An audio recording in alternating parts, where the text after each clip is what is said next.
Welcome back. A new bluegrass album by Roanoke area musicians celebrates the beginnings of bluegrass, bringing the music of the mountains with the energy of a whole new generation. Joining us this afternoon is Blane and Ayden Young. Guys, thank you so much for being here today. Thanks for asking us. Yeah. I mean, we have to jump in for just a moment. You know, when it comes to bluegrass, the roots are thick and running through the Appalachian Hills. So I have to ask, how did you guys get involved in this genre? What drove you to it? Actually, I was born into bluegrass, essentially. My grandfather has given us all of his old bluegrass albums, and ever since I was brought home from the hospital, I've been listening to bluegrass music all the time.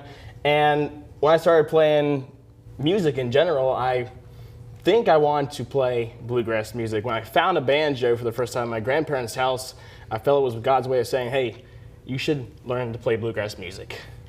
And I mean, because you guys are brothers, correct? Yes. The brothers Young, you guys have been, I mean, playing since you were born, correct? That's true. We've been playing a long time. It certainly feels like it. And for those that may not know or just introduced to you all, you guys have played with some critically acclaimed artists. Who have you guys played with? We play with Junior Sisk a number of times, Junior Sisk and Heather Mabe.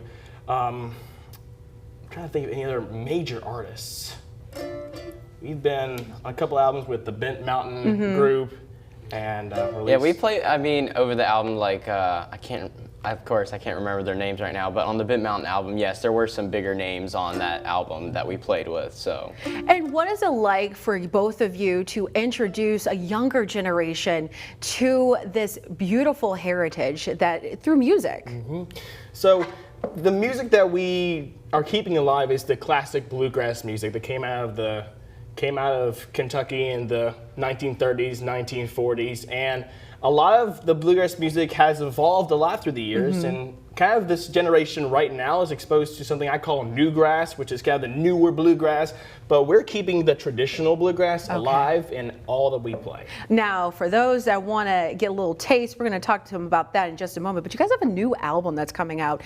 What can people expect? This is one of the most traditional bluegrass albums we've ever produced. Every single song except for one original is all traditional bluegrass, and it is taking you back in a time machine back to the 1940s in the style of what it would sound like. All right. So okay, well, everybody, turn up your TV.